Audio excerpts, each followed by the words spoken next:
ဒီနေ့တော့လက်တဲ့စမ်းကြည့်မယ်ပေါ့နော်ပဲတံပေါက်လေးချက်ပါမယ်ရှင်ဖြစ်တယ်ဆိုရင်ချစ်တော်တို့ကိုမျှဝေပါမယ်မဖြစ်ဘူးဆိုရင်တော့လေသူမပြည့်ရမှာပေါ့နော်ဒါလေးကပါဝင်ပစ္စည်းလေးပါဂုံကမန်းနဲ့တချဟွာကရဝေးရွက်တချဘိုးကောင်းလင်းညင်ပွင့်ဒါလေးကနှင်းရည်လေးပါဒီဂုံကမန်းလေးကိုစိန်ဖို့ပေါ့နော်ဒါလေးကတော့ကိုယ့်ဘာကိုလှော်ပြီးတော့ထောင်းထားတဲ့ဇီယာမုံပေါ့နော်ထောပတ်ပါထောပတ်ကတော့ကျမတို့ထောပတ်မကြိုက်တော့နည်းနည်းလေးပဲထည့်မှာပါရှင်နှုတ်စိမ့်လေးပါရှင်ဒါလေးကတင်ချင်းလေးပါရှင်တခါမှတော့မချက်ဘူးပေါ့နော်စားဘူးလားဆိုတော့လည်းကြားပြီပေါ့နော်ဒီဟိုကရင်တော့ကကိုပတိမဖြစ်ခင်တော့ဟိုးရင်တော့ကဖွင့်နေတဲ့အသေးကဆိုင်ရပေါ့နော်ပြောင်းသွားတာလားပိတ်သွားတာလားမသိဘူးအဲ့တော့ကျတော့အခုကစားကျင်သိပေါက်တော့ကိုဟာနဲ့ကိုလက်တဆန်းကြည့်မယ်ပေါ့နော်ဖြစ်တယ်ဆိုရင်အကုန်လုံးချစ်တော်တဲ့ချက်နီလေးမျှဝေပါမယ်ဒါလေးကကလပဲလေးပေါ့နော်ညရဲကဟိုဆော်တာလေးနဲ့စိန်ထားတာပါရှင်ဒါလေးကတော့ဆန်လေးကိုရေးစိန်ထားတာပါရှင်ဒါဆိုအခုတော့ပါဝင်ပစ္စည်းလေးပြင်ဆင်လိုက်ပါအောင်မယ်ရှင်ကဲအခုဆိုရင်ချစ်တော်လေးတွေကခွာပြီးပပလိပြီဆိုတော့ချစ်တော်ဖြူလေးကိုစီတက်ပါမယ်ရှင်အဲဒီပဲတံပေါက်လေးနဲ့တွဲစားဖို့ပစွန်ကြောက်လေးလည်းကြိုပါမရှင်ပစွန်ကြောက်ကအကောင်ကြီးရတယ်မရှိလို့အိမ်မှာတိတ်တိတ်လေးကိုရင်းနှီးလေးနဲ့စိမ့်ပြီးဆေးပြီးတော့စစ်ထားပါမယ်ရှင်ပြီးရင်ကတော်ရွက်လေးကိုလည်းဆေးလိုက်ပါရှင်ချစ်တော်ဖြူလေးကိုရင်ထည့်စီတက်ပါမယ်ရှင်ကဲဖြူလေးရသွားပြီဆိုတော့အနီလေးထည့်စီတက်ပါမယ်ရှင်ဒါလေးကပစွန်ကြောက်ကြော်ကြော်ဆိုရင်တက်တာပါရှင်ကဲခုဆိုချစ်တော်ကြီးတွေချက်ပါရမယ်ရှင်တစ်ဖက်ကချက်တစ်ဖက်ကရိုက်ဆိုတော့တိတ်တော့အဆင်မပြေဘူးပေါ့နော်အဲ့ဒီအဆင်မပြေတဲ့ဗီဒီယိုလေးတွေကိုသိခံပြီးကြည့်ပေးရလေကျေးဇူးတွေအများကြီးတင်ရပါတယ်ရှင်တယောက်တည်းချက်လိုက်ရိုက်လိုက်ဆိုတော့ဗီဒီယိုလေးတွေကဟိုရောက်သွားဒီရောက်သွားကိုလည်းအကုန်လုံးကသိခံပြီးကြည့်ပေးကြတော့ကျေးဇူးတွေတင်ပြီးပျော်လဲပျော်ရပါတယ်ရှင်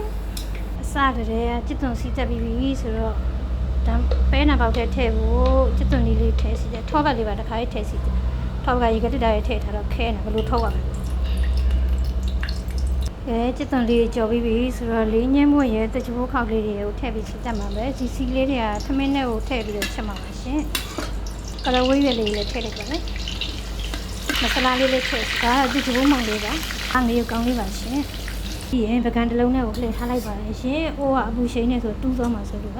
ါယေစုအိုးလေးတည်ထားတော့ကလေးပဲရဲ့ဆန်လေးတွေကိုရေးစစ်ထားလိုက်ပါလေရှင်ဆန်ကတော့နှုတ်သဘူးလေးခုကိုအသုံးပြုထားပါတယ်ကလေးပဲလေးကနှုတ်သဘူးဘူးတော့ပါရှင်ဒီနေ့ဆိုကမှဆန်ခတ်မှာပါရှင်အဲ့ဒါကိုကျွန်မစားလေးထည့်လိုက်ပါလိမ့်ရှင်ကဲယေစုရောဆိုပြီးဆိုတော့ဆန်ခတ်ပါမယ်ရှင်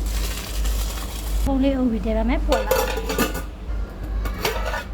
ခုလိုဝမ်းမပွက်လာရင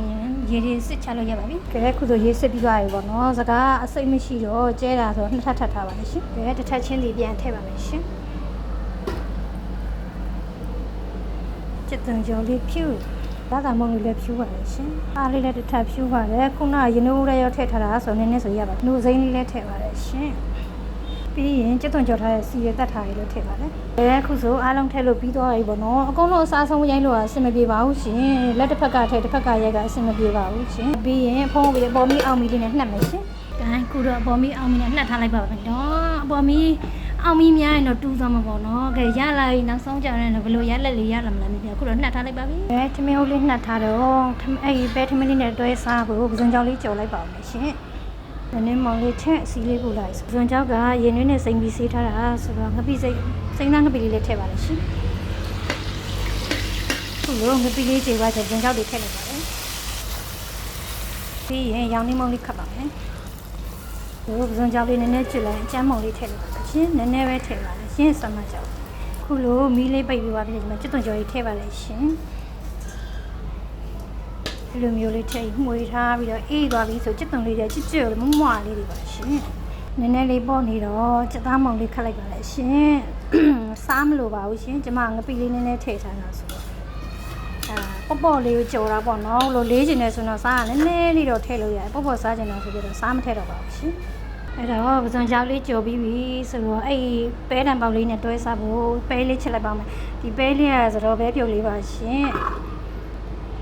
ပြန်ချက်တယ်ဆိုပေမဲ့ပေါ့နော်ဟိုလိုမျိုးကြီးချက်စရာမလိုပါဘူးပဲလေးအီးပြီးတော့နတ်နေရပဲရှင်နေပြီဆိုတော့ပဲကလည်းစင်းနေရှိညာဆိုတော့လေကောင်းချင်းပေါင်းငချိတ်ပေါင်း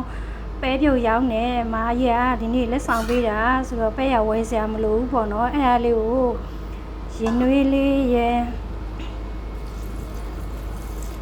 ချိုစိတ်စိတ်လေးပြအောင်ကျမကနှုတ်စီလေးနည်းနည်းလေးထည့်ပါလို့ရှင်ပြီးရင်စားလေးလေးထည့်ပါလို့ရှင်သူပဲဆုံးကြီးစုလည်းမပါဘူးပြီးရင်မနက်တာလည်းမပါဘူးပေါ့နော်အိဆက်နေရပါရှင်ကျမတော့ရေကတက်တာလေးထည့်ထားဆိုနည်းနည်းလေးမာနာဆိုရင်လေးလေးနဲ့ပြန်တယ်ပြီးတော့ချက်ပါလေရှင်သူ့ရဲ့ပဲပြုတ်ကအရန်ကောင်းပါလေရှင်ပဲပြုတ်ကောင်းတယ်လို့ငချိပေါင်းကောင်းချင်းပေါင်းခောက်ပဲပေါင်းလည်းကောင်းပါလေရှင်ငချိပေါင်းကောင်းချင်းပေါင်းခောက်ပဲပေါင်းကြိုက်တဲ့သူတွေအဲ့မှာ82လမ်း29-28ကြာခန်းကုန်ချီတိုင်းရှိမှရောင်းပါလေရှင်ကြိုက်တဲ့သူတွေစားချင်တယ်ဆိုအဲ့ဒီကိုသွားဝယ်ပါရှင်ဖုန်းလေးတည်ထားလိုက်ပါမယ်ရှင်ကဲခုဆိုပဲချက်လေးလည်းရပါပြီရှင်ပြီးရင်ကျုပ်ကြော်လေးခတ်လိုက်ပါမယ်ရှင်ခဏလေးမှတကယ်ခဏလေးတည်ရပါနော်သူ့ရဲ့ပဲရတာဘယ်သူနဲ့မှမတူစောပါရှင်ဣဆက်ပြီးသူ့ရဲ့တော်ပဲပြုတ်ကျမတို့ကအရန်ကြိုက်ပါလေရှင်နေတိုင်းလဲဝယ်စားပါလေရှင်ကဲပဲချက်လေးရပါပြီရှင်ပဲချက်လေးစိမ့်လေးပါအဲ့ဘဲထမင်းလေးနဲ့တွဲစားအရန်လိုက်ပါလေရှင်အခုဆိုပစံကြောက်လေးလည်းအေးသွားတော့ကျွတ်လေးရပါပြီရှင်ဒါလေးရလည်းအဲ့ပဲတံပေါလေးနဲ့တွဲစားမယ်ပစံကြောက်ကြော်လေးပါကဲအခုဆိုပစံကြောက်ကြော်လေးလည်းရပါပြီနှက်ထားတာ45မိနစ်လောက်ရှိပြီဆိုတော့စမ်းကြည့်မယ်ပေါ့နော်ဟိုးနံလေးတော့မှုေးနေရပြီရှဲပဲရလာတဲ့ရက်လက်လေးမိုက်တယ်တော့ခုတော့ပဲတံပေါလေးဖြစ်သွားပါပြီရှင်ကိုချက်ပြီးကိုရလက်လေးကကောင်းလေးဆိုတော့ပျော်နေတော့ပါပဲလေးတွေလည်းအီလို့ပါမှုေးလို့ပါရှင်ရတာလေးလည်းကွတ်တိစီလည်းမများဘူးကွတ်တီပါတော့ချက်တခါမှမချက်ဘူးတော့ပေါ့နော်မဖြစ်မှာစိုးပြီးရင်ထိတ်နေချက်နဲ့ခုတော့ဖြစ်သွားပါပြီရှင်ပဲလေးလည်းအိနတ်နေကဲပဲတံပေါလေးလည်းချက်ပါပြီရှင်